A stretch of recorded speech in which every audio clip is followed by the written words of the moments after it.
Assalamualaikum warahmatullahi wabarakatuh. Selamat pagi anak-anak. Gimana kabarnya sehat? Alhamdulillah ya. Perkenalkan nama Bapak Amar Mujaki dari Universitas Siliwangi. Untuk hari ini ada yang tidak hadir? Hadir semua ya. Oke, sebelum ke pembelajaran berlangsung, alangkah baiknya kita berdoa terlebih dahulu. Berdoa menurut kepercayaan masing-masing dimulai.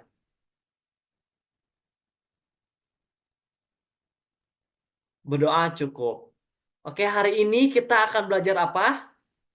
Mitigasi bencana alam, jenis dan karakteristik bencana alam, serta siklus penanggulangan bencana. Nah, sebelum ke pembelajaran ataupun ke materi, Bapak ingin mengulas pengalaman anak-anak ataupun yang dirasakan anak-anak terkait bencana alam ini. Nah, ketika anak-anak ingat, ada di mana satu kejadian yaitu bencana alam gempa bumi yang menimpa kota Tasikmalaya beberapa bulan ke belakang, tepatnya pada bulan April. Gempa ini tuh pusat di kota Garut. Ada yang merasakan? Oke, ketika anak-anak ingat juga beberapa tahun ke belakang, tepatnya di kota Palu itu terjadinya bencana alam gempa bumi. Gempa bumi ini yang mengakibatkan juga satu bencana alam lagi yaitu tsunami yang sangat dahsyat. Nah, Bapak ingin tanya, mengapa gempa bumi bisa mengakibatkan banyaknya korban jiwa? Ada yang bisa menjawab? Oke, Bapak bahas hari ini ya. Nah, untuk pengertian bencana menurut Undang-Undang Nomor 24 Tahun 2007 tentang penanggulangan bencana, bencana adalah peristiwa atau rangkaian peristiwa yang mengancam dan mengganggu kehidupan dan penghidupan masyarakat yang disebabkan baik oleh faktor alam, non-alam maupun faktor manusia sehingga mengakibatkan timbulnya korban jiwa manusia, kerusakan lingkungan, kerugian harta benda dan dampak psikologis. Nah, di sini ada definisi bencana alam, yaitu ada tiga bencana alam dan bencana non-alam, serta bencana sosial. Untuk bencana alam, yaitu bencana yang diakibatkan oleh peristiwa atau serangkaian peristiwa yang disebabkan oleh alam. Ada yang bisa mencontohkan apa saja? Oke, betul. Gempa bumi. Terus siapa lagi? Ada yang bisa menjawab? Tsunami. Longsor, apalagi badai, betul. Nah, yang kedua ada bencana non alam. Bencana non alam ini bencana yang diakibatkan oleh peristiwa atau rangkaian peristiwa non alam. Ada yang bisa mencontohkan? Silahkan acukan tangan. Oke, bencana non alam ini seperti penyakit atau wabah seperti yang beberapa tahun ke belakang ya ada COVID-19. Nah, selanjutnya ada bencana sosial. Bencana sosial ini adalah bencana yang diakibatkan oleh peristiwa atau serangkaian peristiwa yang diakibatkan oleh manusia. Contohnya seperti di gambar ini ada konflik antar masyarakat. Oke, next. Nah, di sini ada jenis dan karakteristik bencana. Yang pertama ada bencana alam geologis, yang kedua ada bencana alam klimatologis, dan yang ketiga ada bencana alam ekstraterestrial. Oke, Bapak bahas ya satu persatu. Nah, untuk yang pertama ada bencana alam geologis. Nah, bencana alam geologis ini yang pertama ada letusan gunung api. Letusan gunung api ini merupakan bagian dari aktivitas vulkanik yang dikenal dengan istilah erupsi. Bahaya letusan gunung api ini dapat berupa awan panas, lontaran material pijar, hujan abu lebat, lava, gas beracun, dan tsunami serta banjir lahar. Nah, karakteristik letusan gunung api ini ada lima macam ya. Yang pertama, ada tanda peringatan dan dapat diprediksi. Yang kedua, ada sebaran debu vulkanik menjangkau area luas. Yang ketiga, ada aliran lava dapat mengakibatkan kebakaran. Yang keempat, ada banjir lava terjadi disertai hujan. Dan yang kelima, ada merusaknya struktur bangunan. Next.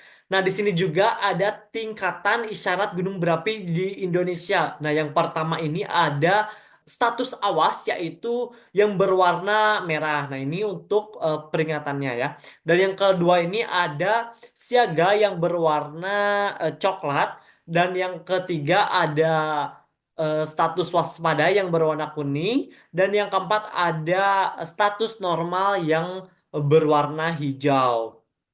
Selanjutnya ada bencana alam tanah longsor. Nah, tanah longsor ini merupakan salah satu jenis gerakan massa tanah atau batuan ataupun pencampuran keduanya yang bergerak menuruni atau keluar lereng akibat tergantungnya kestabilan tanah ataupun batuan penyusun lereng. Nah, tanah longsor ini bisa dibedakan menjadi dua ya, ada faktor alam dan faktor manusia. Untuk faktor alam ini seperti hujan terus-menerus di suatu daerah terus mengakibatkan longsor. Untuk faktor manusia ada yang bisa menyebabkan.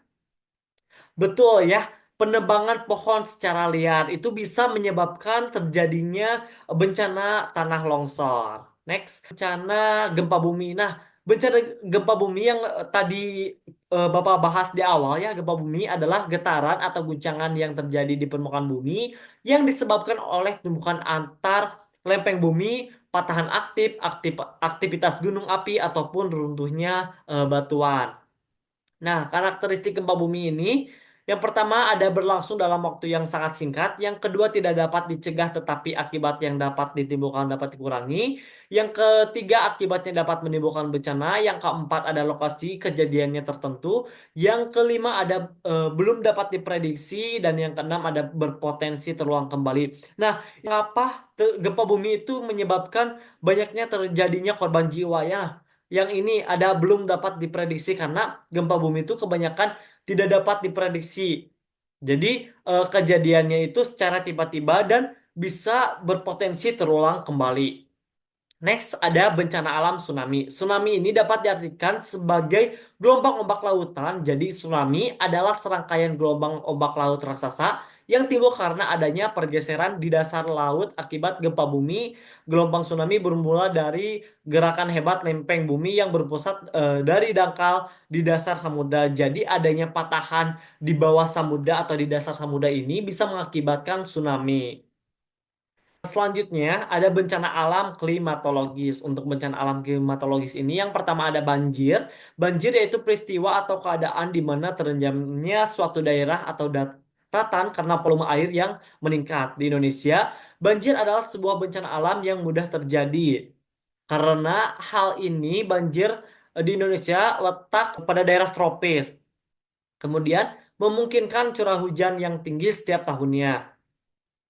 Nah, banjir di Indonesia juga ada beberapa macam ya. Yang pertama ada banjir bandang. Banjir bandang ini banjir yang terjadi secara tiba-tiba. Kemudian ada banjir hujan ekstrim. Nah, untuk banjir hujan ekstrim ini biasanya terjadi dalam waktu 6 jam sesudah hujan lebat mulai turun. Kemudian ada banjir luapan sungai atau banjir kiriman. Ini berlangsung dalam waktu yang lama dan sama sekali tidak ada tanda-tanda.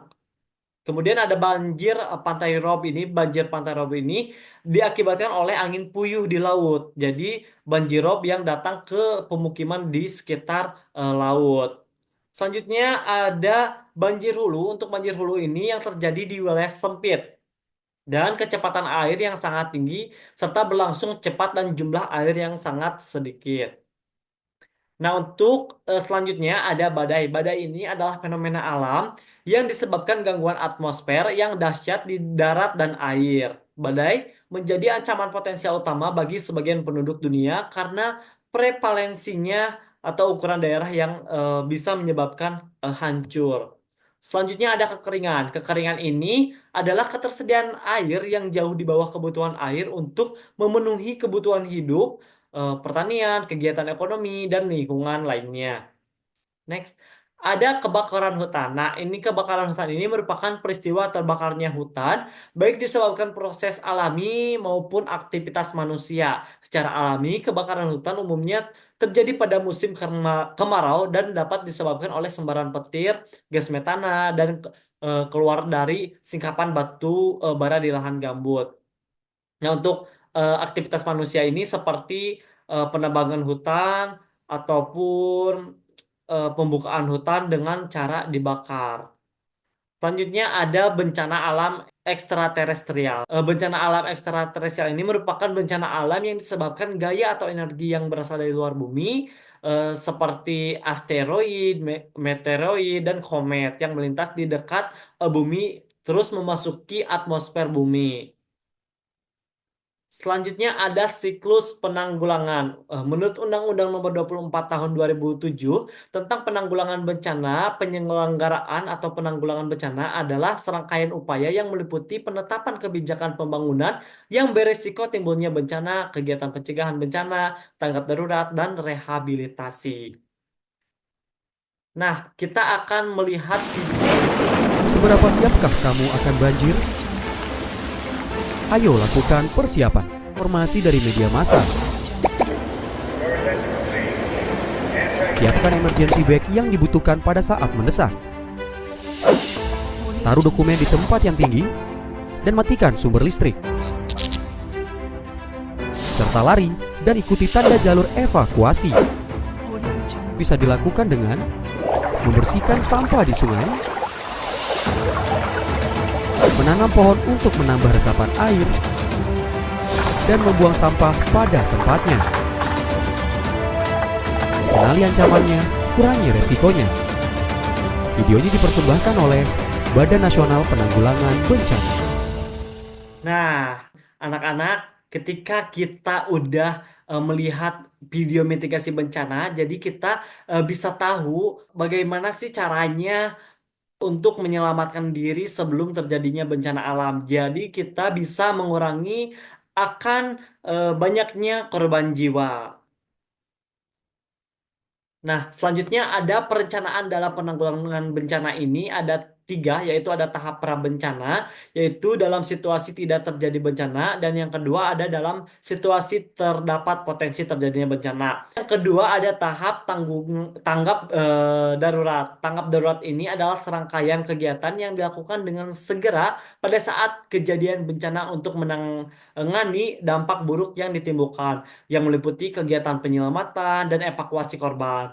Yang ketiga ada tahap pemulihan pasca bencana. Yang pertama ada rehabilitasi, yaitu melalui kegiatan perbaikan lingkungan daerah bencana. Dan yang kedua ada rekonstruksi, dilakukan melalui kegiatan pembangunan yang lebih baik. Oke, teman-teman, ketika dalam penanggulangan bencana ini kita bisa meminimalisir terjadinya korban bencana. Jadi kita bisa siap siaga akan terjadinya gempa ataupun bencana alam lainnya.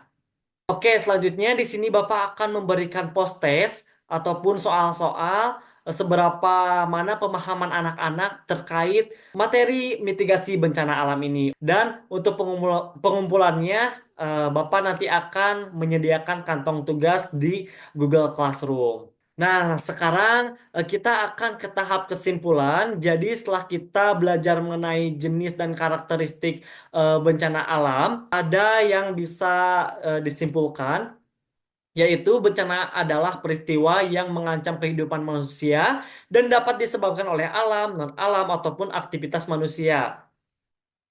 Bencana alam juga meliputi fenomena geologis seperti gempa bumi, tsunami, serta klimatologis, ada banjir dan badai. Sedangkan ada bencana non-alam itu yang melibatkan kegagalan teknologi ataupun wabah penyakit. Sementara bencana sosial yang berkaitan dengan konflik ataupun teror.